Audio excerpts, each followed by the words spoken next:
Hey, this is Judd. We are on the Actual Play Twitch stream channel. If you are thinking of subscribing, all proceeds that are earned from this channel go to the Trans Legal Defense Fund and Black Lives Matter. And we are playing Apocalypse World Burned Over. It is I'm excited too. Definitely.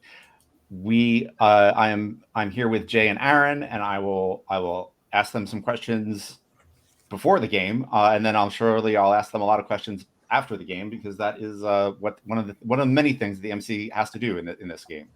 And what Burned Over is kind of an update zine that the Bakers have put out with some new moves, a lot of new playbooks. The things work a little bit differently. So if you're kind of following along at home with your copy of second edition Apocalypse World, it seems a little different. It is only because it's a little different. And so I will actually, before we get started, you know what I'll do? I will try to find the Apocalypse World Burned Over link over on lumply.com. Let's see if this works. Let's see if we can do this.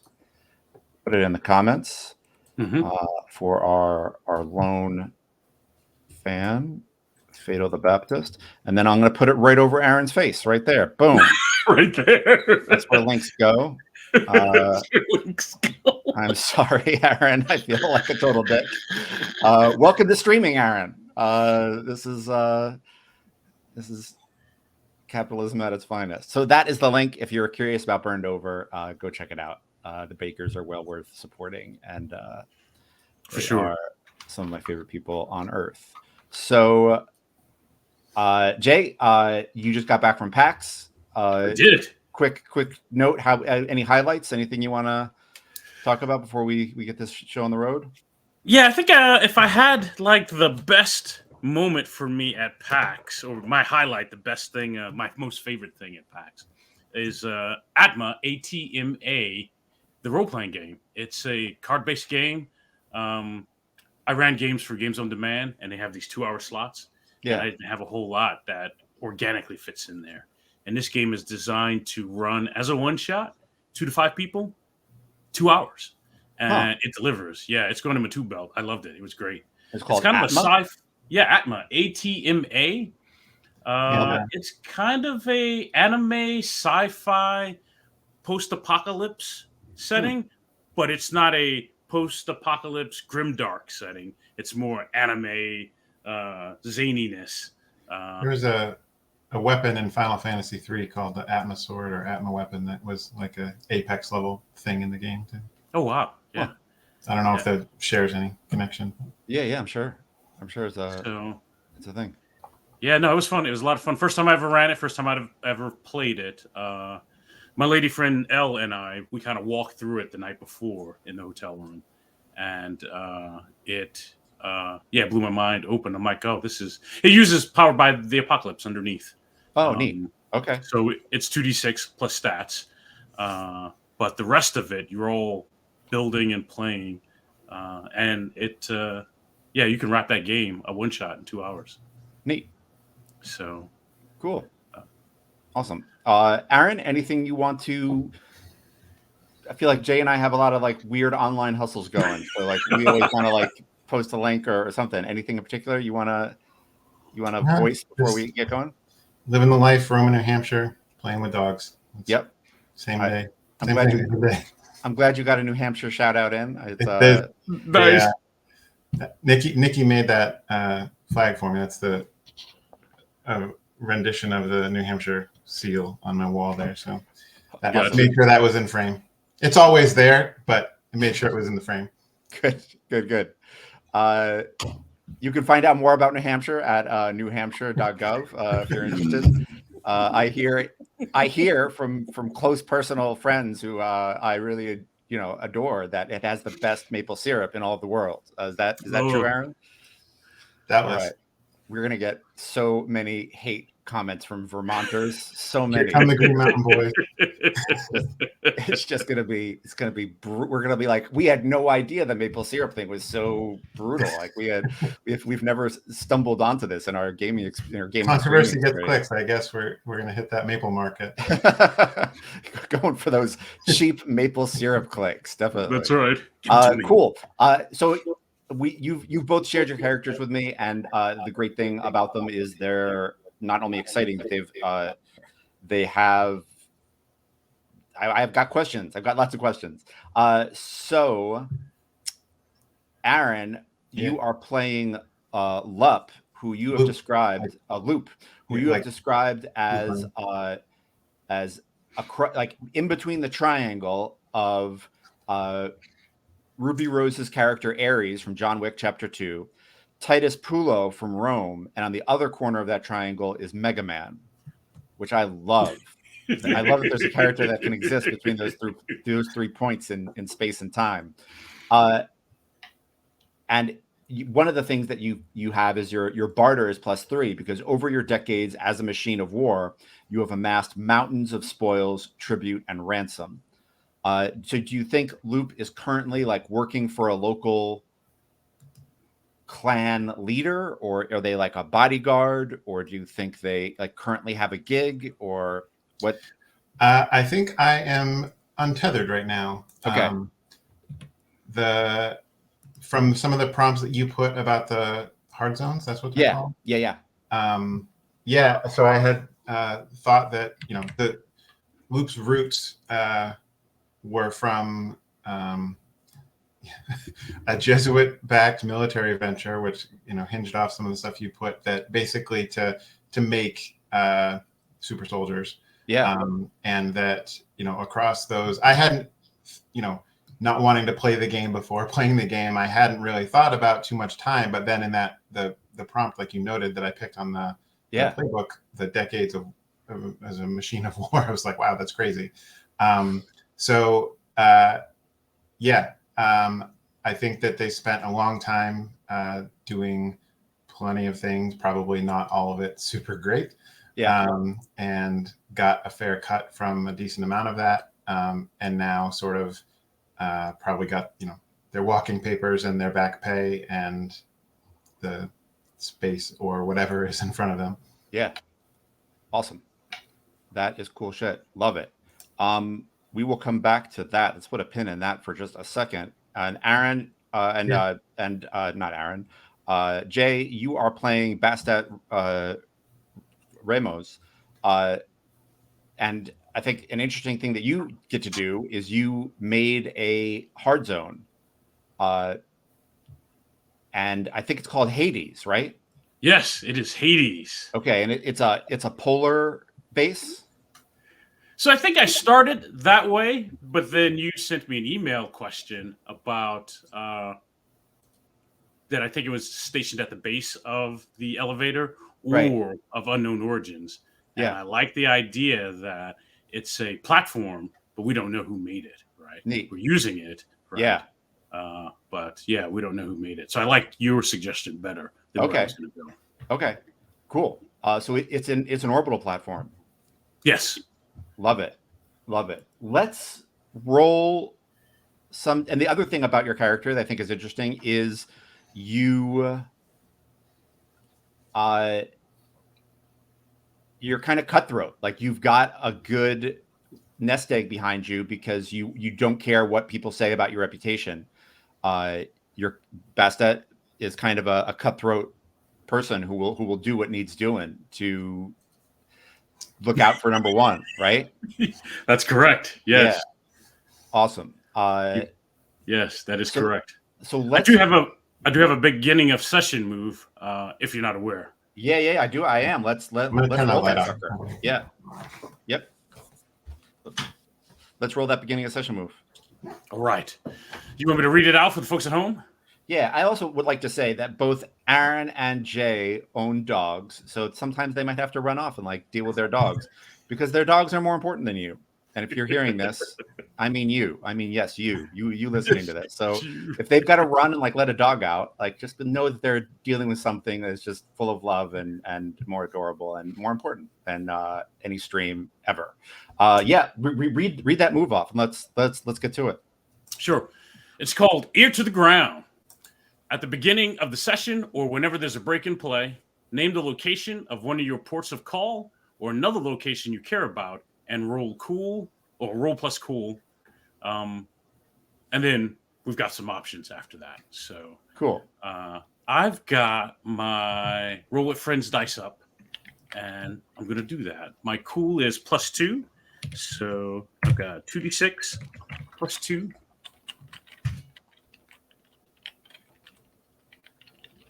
I'm looking for it. Where is it? It looks like I got an 8. Okay. All right. Yes.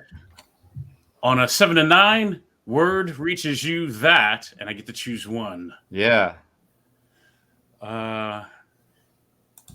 Someone's facing a serious problem. Somebody needs to talk to you. Somebody bad is coming your way, and the people have a warning for you.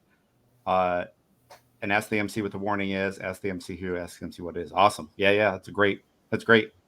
I think something bad is coming our way, and the people there have a warning for us. Okay. Okay, cool.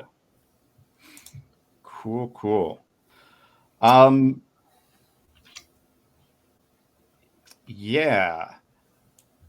I think that port is the Zhenbao Damansky station. Yeah. Did I say that right? Yep. I have no idea. Here's how I named the Zhenbao Damansky station.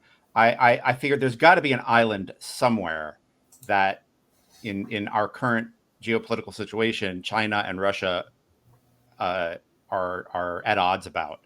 And so I found it. It does exist and is called, the Chinese call it Zhenbao and the Russians call it Damansky. And so I decided that this used to be a station that had a different name, but because it currently plays out Earth geopolitical conflicts, what it is made of is a bunch of folks who have held on to their Chinese, Russian, and Indian roots, and the Chinese and Russian clans very much are doing kind of a in fair Verona Romeo and Juliet type of vibe, and so they are feuding and right. Yeah, love it.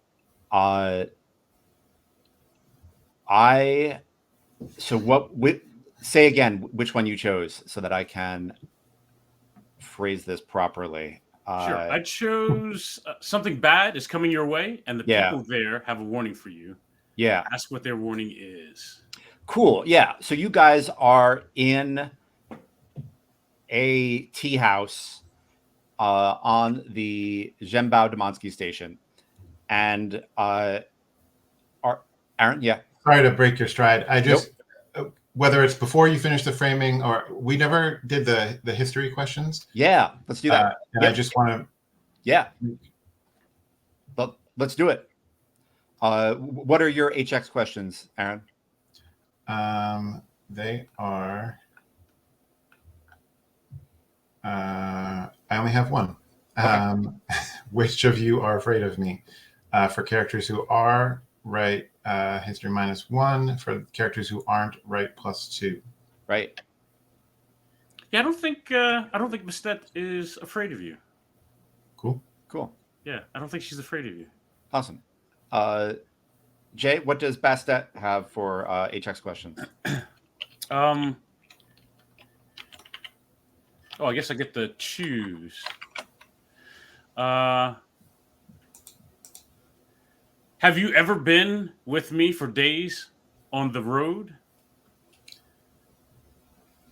Yeah, I imagine that, Bastet having the bankroll, as described in your playbook, that you would have, A, been able to probably afford my services at some point, and B, had need for someone who was as, let's say, open-minded in certain situations, as it sounds like Bastet is.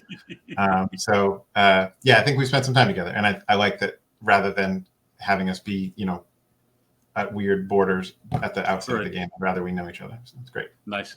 That is HX plus 2. Cool. Thanks. Sorry to break your stream. Yep. No problem. Not a problem at all. Tea house. Yeah, you are both. Thank you. You are both in a tea house, and a. Are you? I guess the other question is: are you both like there together?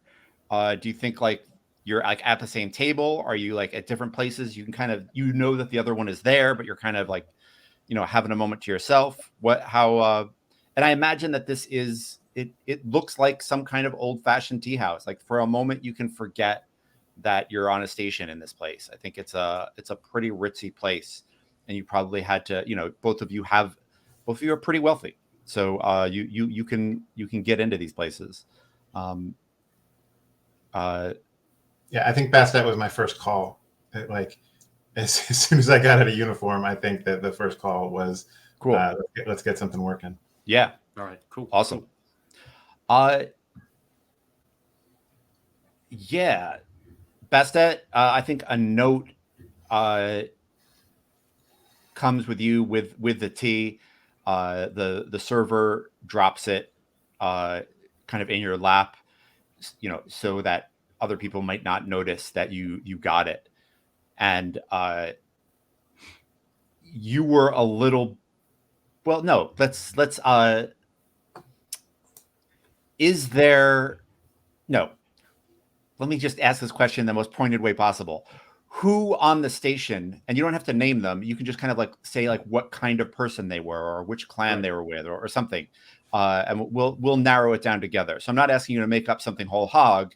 I'm just saying like, let's get a vibe going. Who on this station were you kind of worried about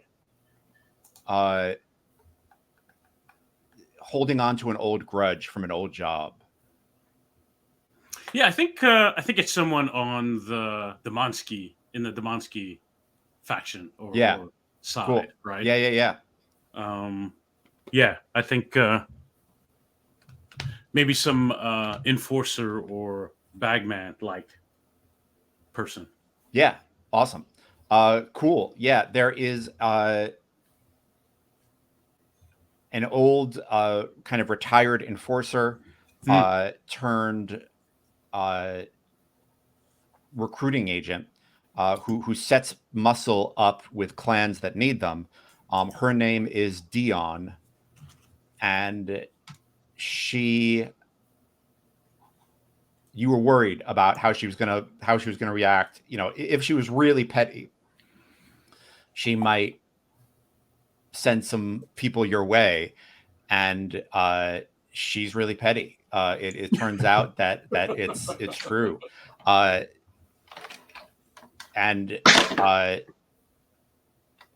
the note says "kill team on its way." I play that game. Yeah, and Loop, do you think you notice, so both of you, I guess, a little bit, or I'm going to focus this to Jay, but it's like what Loop would notice. Does Loop notice your how cool is Bastet, right?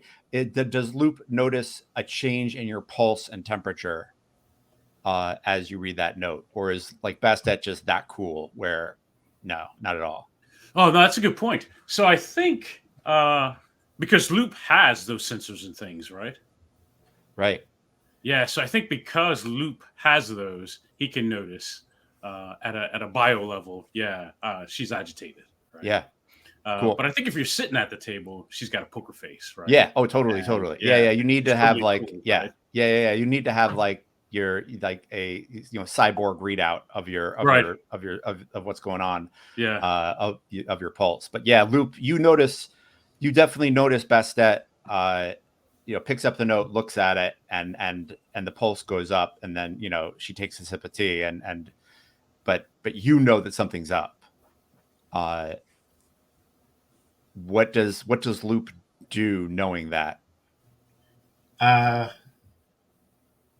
Maybe another current scan of the room's occupants, but that's probably pretty steady.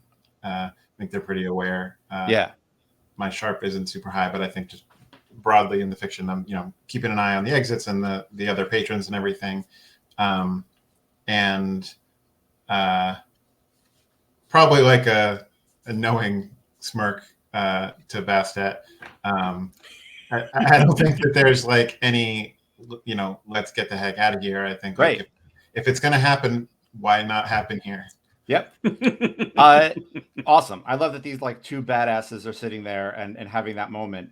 And let's take this moment before we're gonna make a roll. I think because you just described Rita's Sitch to like an absolute T, and it's an awesome move. I don't know anything about how these moves work.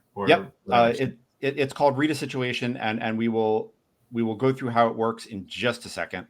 But before we do that, I want to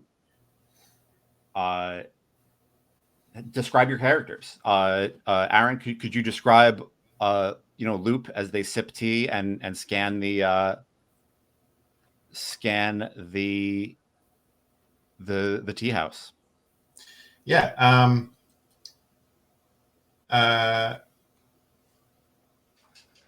Loop, I think, looks sort of like not that Ruby Rose isn't perfectly strong herself, but I think like a yoked up Ruby Rose is kind of the like that mashup of Ruby Rose meets Titus Pullo there, dressed kind of cool, like in as Ares was in John Wick. Yeah. The Mega Man inspiration that you noted before came straight from one of my machine choices is heavy pulse rifle, and one of my move choices is integrated armaments, so that my weapons and armor are built into me. So like that pulse rifle is like, I think I have a normal hand most of the time, but like that arm can convert into like an arm cannon, like Mega. Cool. Nice. And love it. So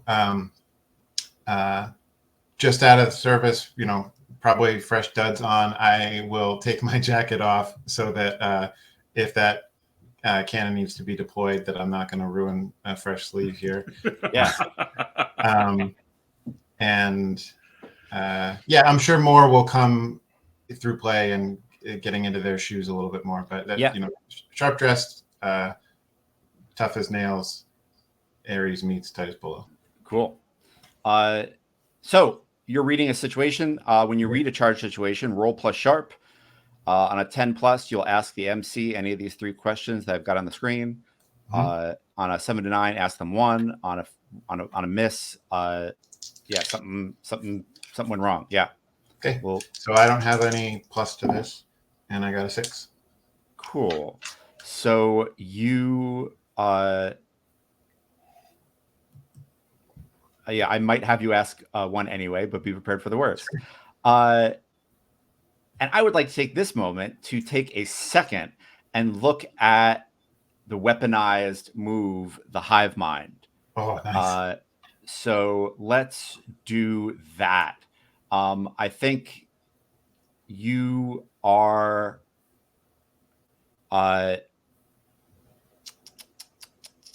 let's just get off of this thing, get back to the thing. Yeah, I love it. Playbooks and ref sheets. It's on page 30 of that thing you sent. Yeah. Thank you. I am zipping over to it now. Maybe my favorite move. I was like praying you'd pick it. Like literally, I was just absolutely. The thing that I had emailed you about, like a little bit of background there, my thought was that whether it was like a funding thing or like oversight by the whatever government exists, or maybe like Bishop from Aliens talking about the older models being a little twitchy. Like I don't know if the Meg series went past the alpha phase. Like there might only be that first generation of us out there, and maybe part of that was this hive mind thing. that someone was like, oh no, this is actually awful that all of them can be in communication, and we like they can't stop that. So I obviously take from that what you will. Was. Yep. So Hive Mind, you share thoughts and senses with others like you. Tell the MC to create other weaponized as infiltrator threats. At any time, the MC can interrupt you to tell you what other weaponized somewhere is seeing, feeling, and doing, or to have another weaponized somewhere ask you what you're seeing, feeling, and doing. Yeah.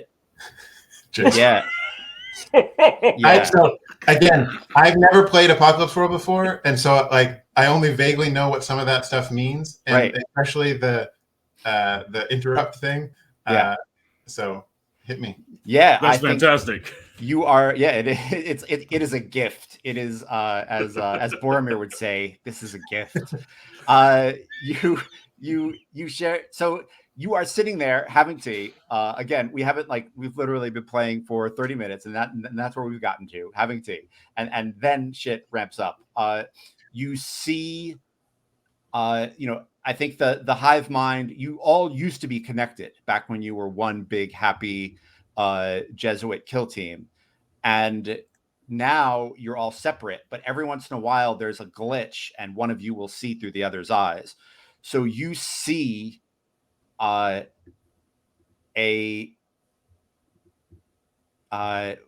of your siblings coming through the door. You know that they've got 6 people behind them, guns drawn. You know that the tea house security has been paid off and will not be an issue. And you see them look at you, and like all of your weapons get like highlighted in red, even though they're hidden. And then like Bastet, like what kind of weapons does Bastet have on them, Jay? Ooh, one weapon. Let me double check. What is it? One weapon, sawed-off shotgun or sawed-off blaster, whatever. Well, I think a shotgun's fine. What, like, how does Bastet carry that? Is it like in a bag next to her, or is it like slung over her back? How does the young enterprising operator carry a sawed-off shotgun in this world when they are at a high-class tea house, I guess is the question. Oh yeah. So I think it's in the bag if I'm at a high-class tea house. Cool. Initially, I was thinking of some type of back strap, right? Yeah.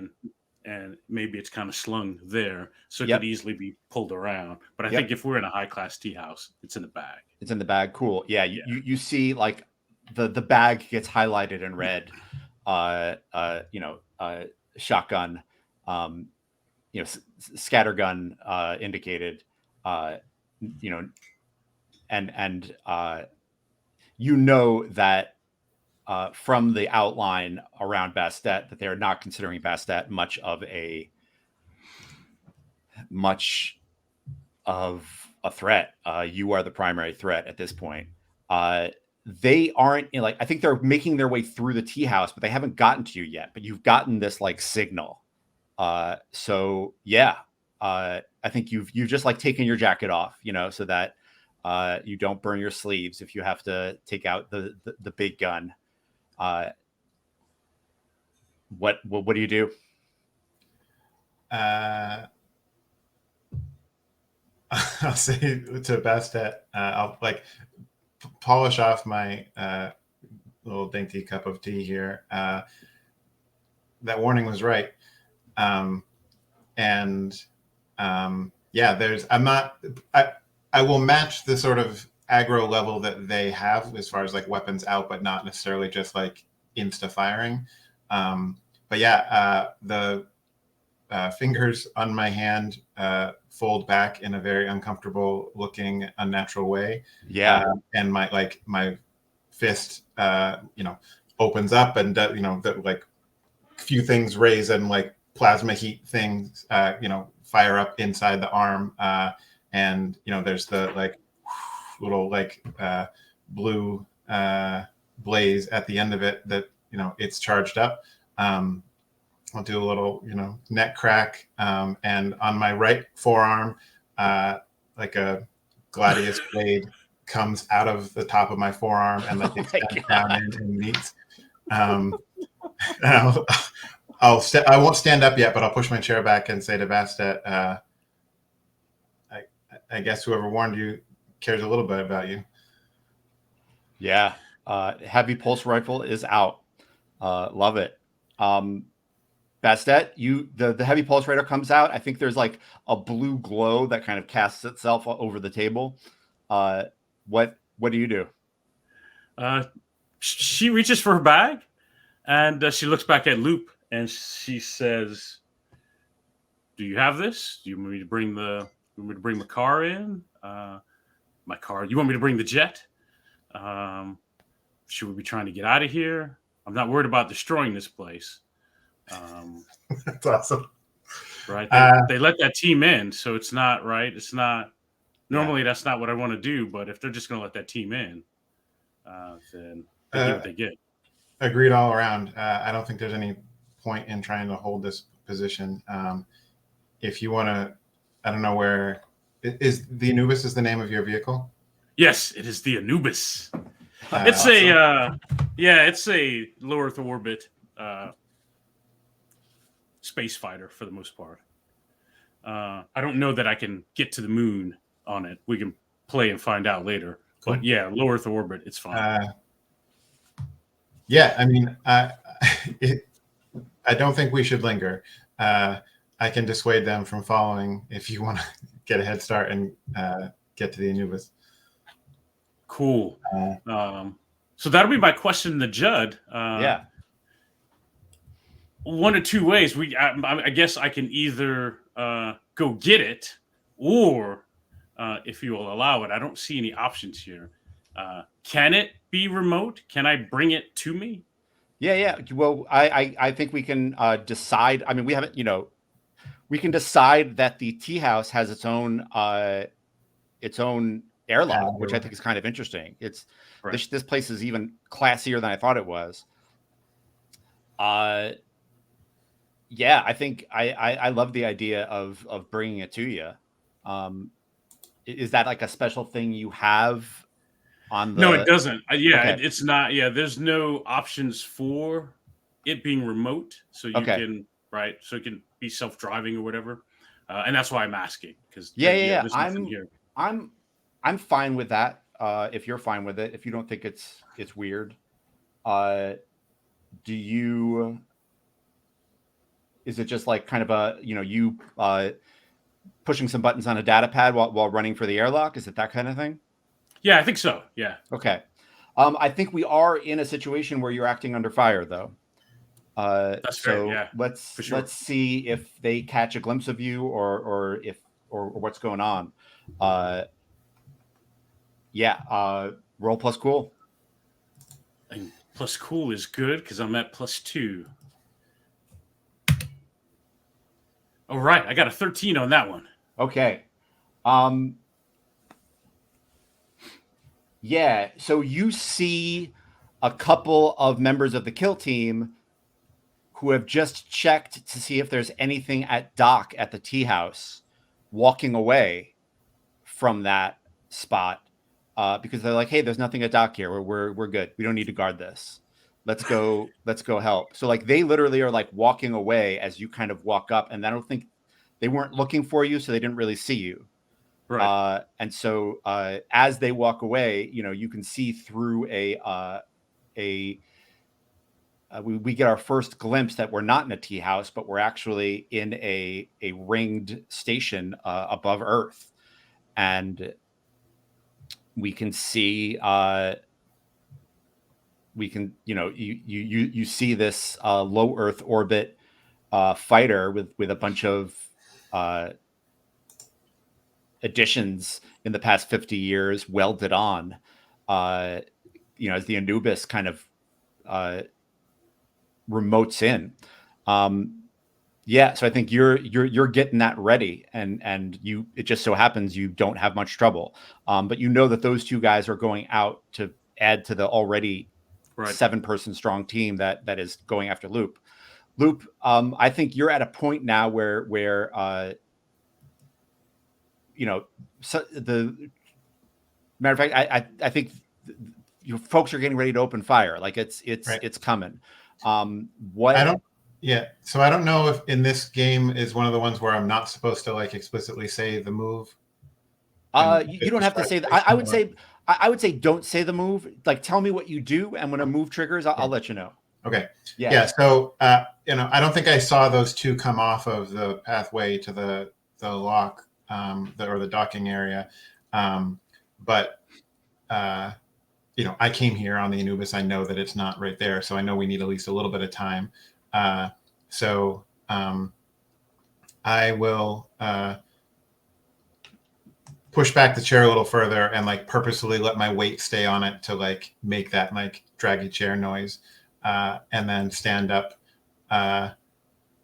with a cool anti-hero smile, looking at these people crossing the room, and yeah. The other, for lack of a better word, Jesuit cyborg that is coming is totally played by Lance Henriksen. Like that is the model that is coming after you. It's like a young Lance Henriksen from like, totally. I'll have to picture him as Alien 3 Lance and not Aliens Lance. Then I can fight him. Right. Good. Nice. I wouldn't want you to not be able to roll the dice because I described the wrong person. So do you want to open fire on these fools? Do you want to try to intimidate them and have a talk with? I want to press them down. Okay. And be aware of the rest of them, but naturally the bulk of my focus is on Lance here. Cool.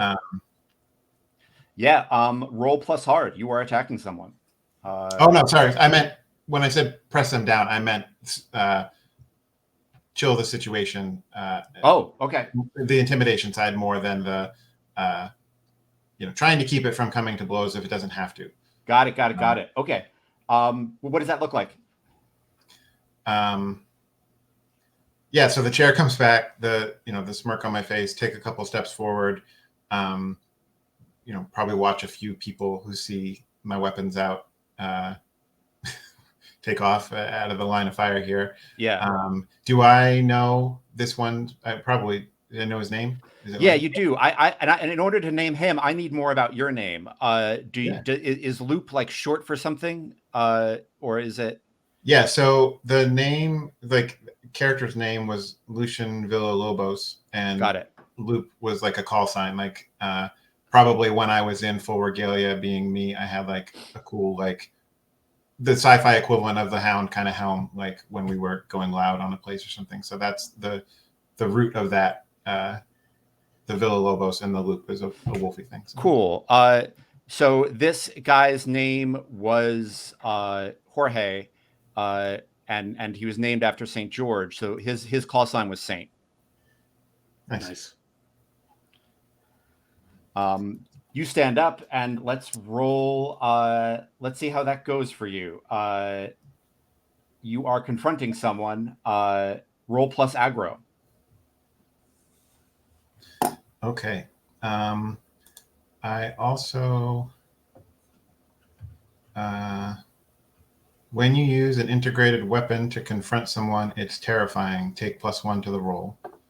That's from my integrated armaments. Awesome. So that +1 plus my +1 aggro is a net of 2. 9. Cool. On a 7 to 9, you've left them some wiggle room, and they can try to escape, bargain with you, pass off responsibility, or divert you instead. Either way, choose whether and how to follow through, but only if you follow through by attacking or doing battle with them. I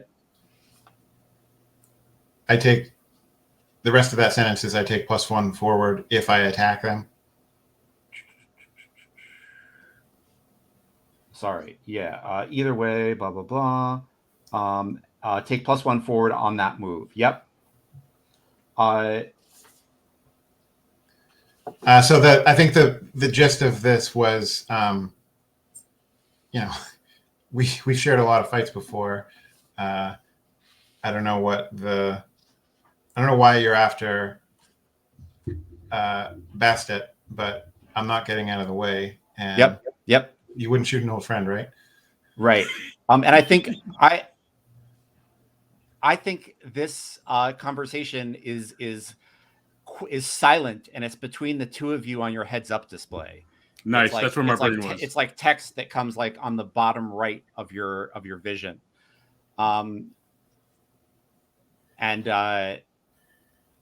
Yeah, his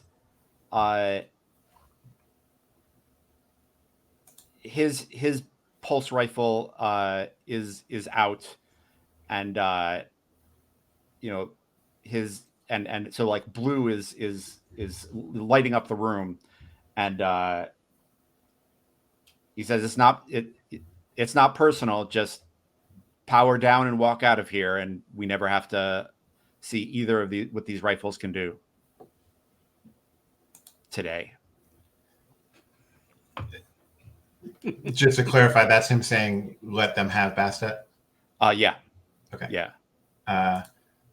I'll take like a quick, look around, and then, the Ripley head tilt, and then let's do this. All right, cool. Yeah. Roll plus hard. Okay, so this will get more fluid as I get used to things. No problem. So yeah, you are taking +1 forward from the move before. And this is we are attacking someone. Yeah, I will get that up on the thing. No, not that. Share screen. Chrome.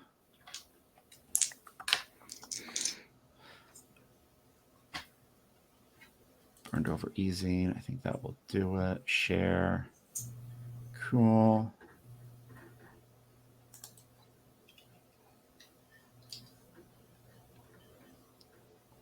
Hold on. Let's zip through this. Yep.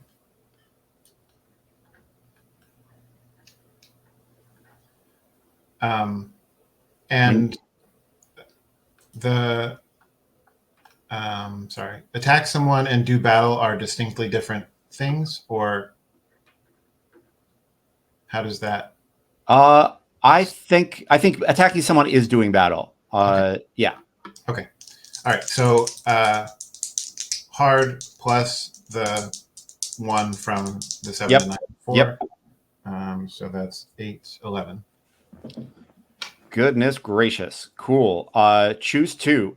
Do you inflict terrible harm, seize hold of something, get them out of your way, impress, frighten, or dismay them, or pin them down?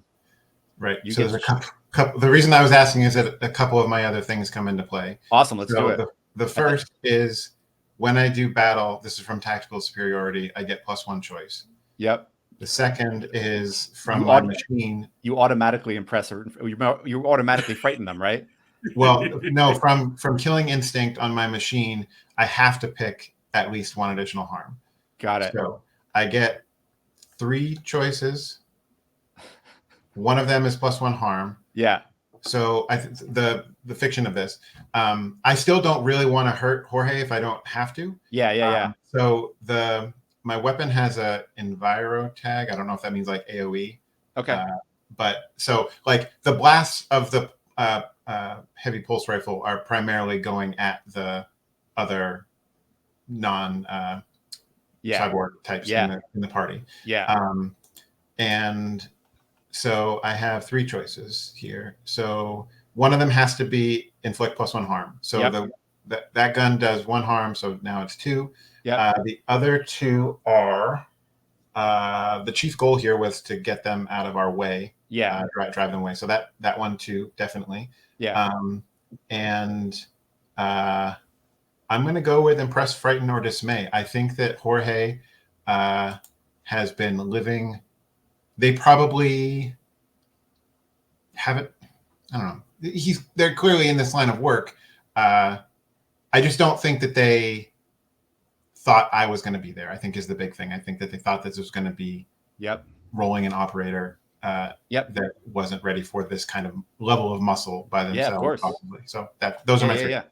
And the other thing that Saint might have been anticipating is that Bastet is someone who burns bridges. So she might have screwed you over to a point where you would just be like, yeah, take her. You know what? In the last job, she like that's her MO. Yeah. You let loose. I think there's some small arms fire from the other people as we see what that weapon does to a human body. And I imagine it as being pretty fucking terrible. What does it look like as you hit that first person right in the middle and show everybody what it's going to be like? I don't think it's just like, no, I think the same scanner thing that you described from Jorge, like when I saw them coming into the tea house and seeing me, right? I probably had that same Terminator style thing, at all of these people as well. Yeah. And they're definitely like whatever the setting is for unarmored soft targets, it was at that. So like more rapid pulse rather than something like charging up to like punch through a hardened target. But I think it's probably like the R-rated equivalent of the Men in Black like goo that happens when the get hit. Like it's white hot plasma going into these people. I was here today.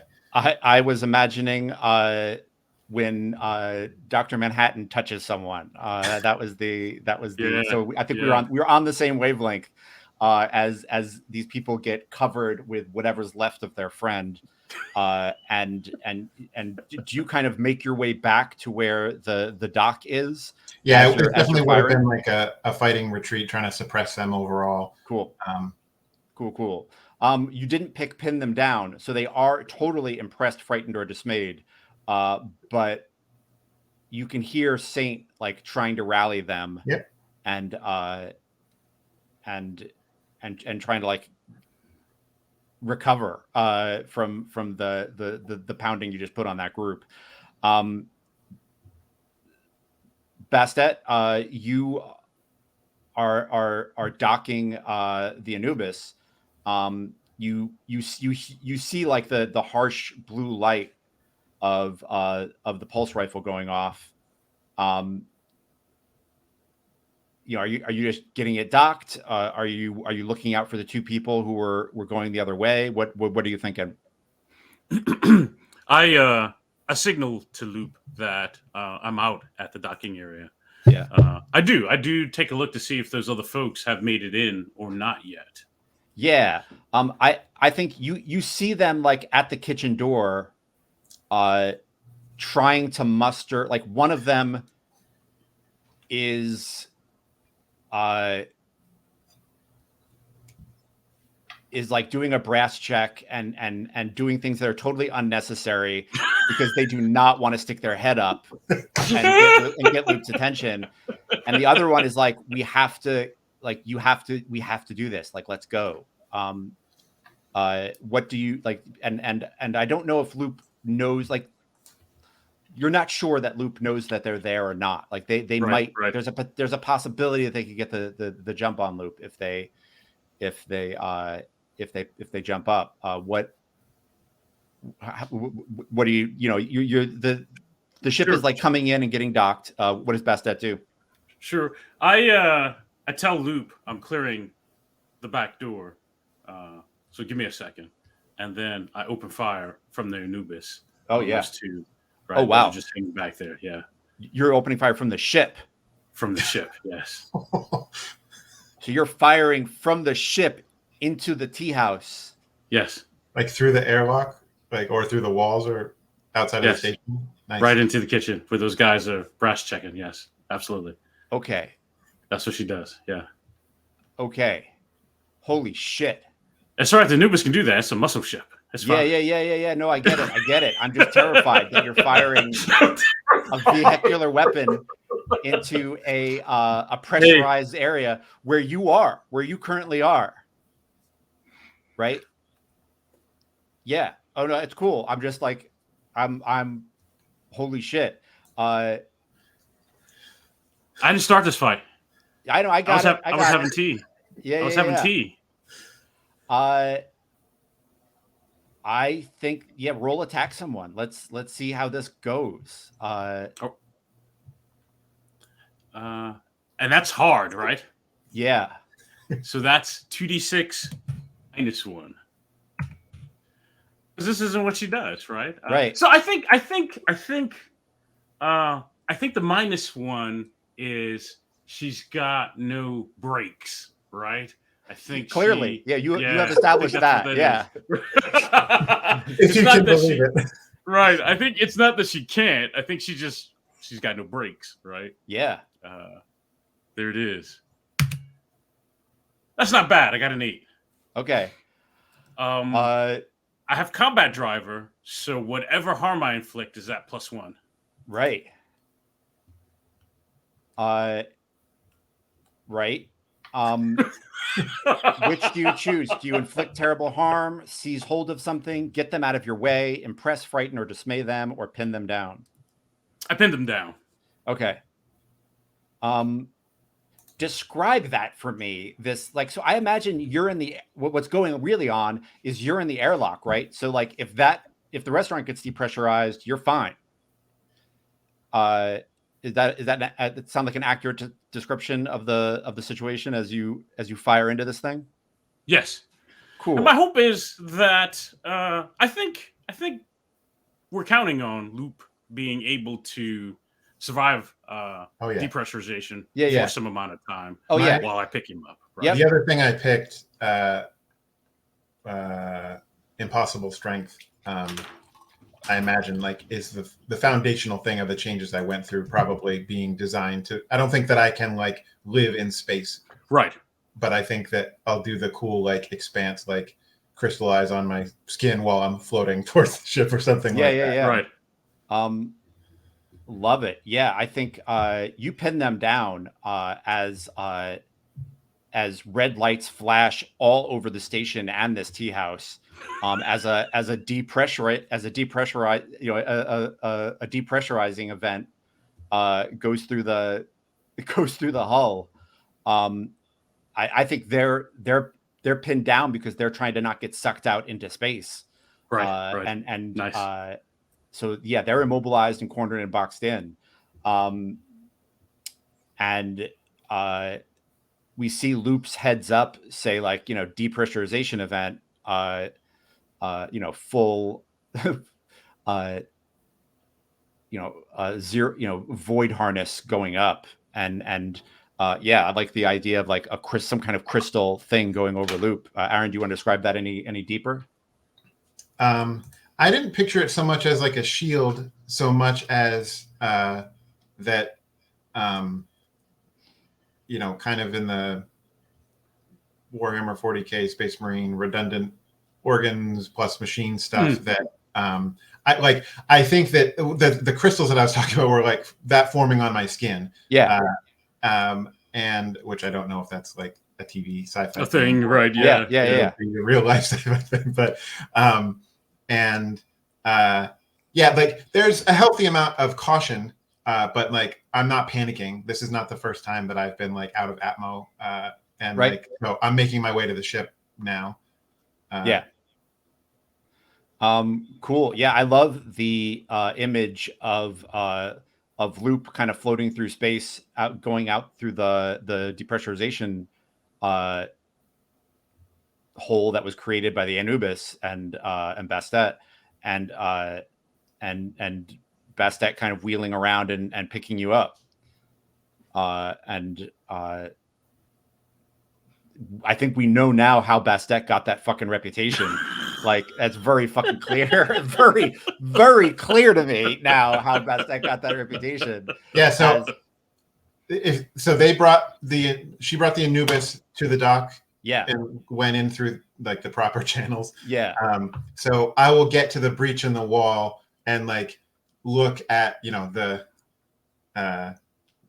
pretty cool damage that was just done, and like kick off to get like out of the debris field of it, and then the sword will sort of collapse away, but I'll let the blaster stay out, and I'll like not fire it, but like pulse the energy level of it as like a little beacon to like so that make it easier for Besta to see. On your way of doing this awesome shit, as a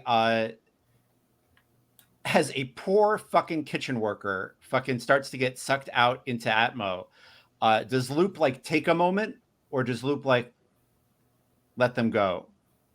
Oh, fuck that. You played with me long enough. No, I'm gonna, if there's like, if my, so I'm assuming that the impress thing that happened on my attack roll didn't fully clear the restaurant, basically, so that there's this person, like a civilian that was still stuck behind. Well, I think it cleared them. Like they were like under a table in the kitchen, and then Bastet fired a fucking a vehicular weapon at the kitchen. Right. And so okay, cool. So I guess let me ask you, can I, I'm sure there are redundant doors. Can I get them back into a safe spot on the station side? Or am I like scruffing them and pulling them through space to the side of the Anubis and try to hope that they survive that? I guess if I can, keep them. Let's see if you can keep them in. Like, let's act under fire and see what you have to do. I think on a 10+, you get them in and they're fine. I'm not supposed to speak the moves, but whatever. Sure. We're kind of learning it. So on a 10+, you're gonna like scoot them into somewhere where they can stay on the station and they're fine. On a 7 to 9, maybe you have to bring them with you, and it's a hot mess. Yeah. So I have this other thing, impossible strength. You have inhuman strength, speed, and endurance. Anytime you think that your impossible strength might help you, ask the MC to choose. So I think what I would do here, seeing that person, choking and getting pulled towards the gap, would be to like grab them and then, put a cyborg arm, to hold the door, the closing security lock open so that I can shove them back through. So that's awesome. Okay. So does the strength deal like demand a move, or is it just like ask the MC if that'll work? My read here is that if it's something that would be impossible, I think this lets me do it. If it's something that already was possible, you get to choose if I get +1 to the roll, +1 choice, or +1 hold. Or if I'm like, let's say +1 to the roll. Let's like a +1 to act under fire. Okay. So roll plus your cool. Cool is +1. Okay. 11. Damn. I think you stow them and then get out right before the emergency foam hits the wall and tries to seal this breach. I'll wink at Jorge as I release the grip and the door slams shut in front of my face. Nice. Bastet, you're getting you're like swinging around to pick up Loop, I'm assuming, as the station's the station's tower radios into you and says, "We just had a depressurization event right near your where your ship is. Can you tell us what's going on there, Bastet?"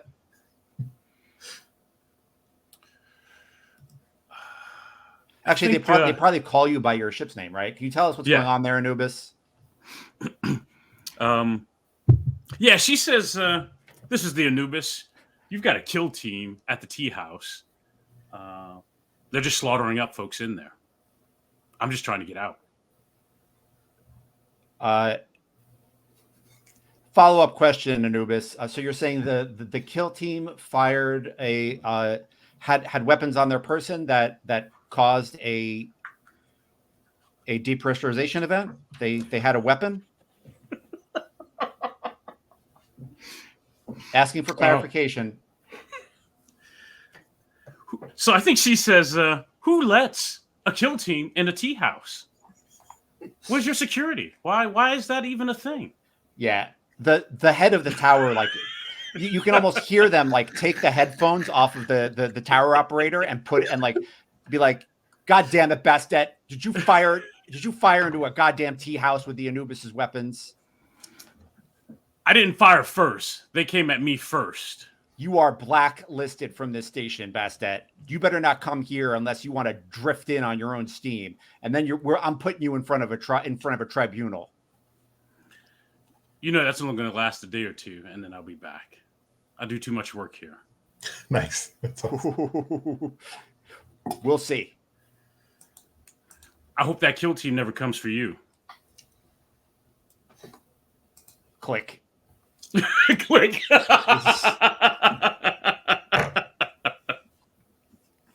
Yeah, I think like you're getting like the flash warning lights on your thing of like you are close to a station that you are not cleared to dock at. Right. Yeah, I think we can end right there as Loop drifts in, and we will find out where you're going and what your next moves are when we come back from our first break. And nice. I'm gonna put up the be right back. Yeah, and I'll, coming into the airlock, like brushing off space debris and looking at my outfit, I'll just look up and say, "I left my damn jacket." I was thinking that. I was thinking about your jacket. Yeah.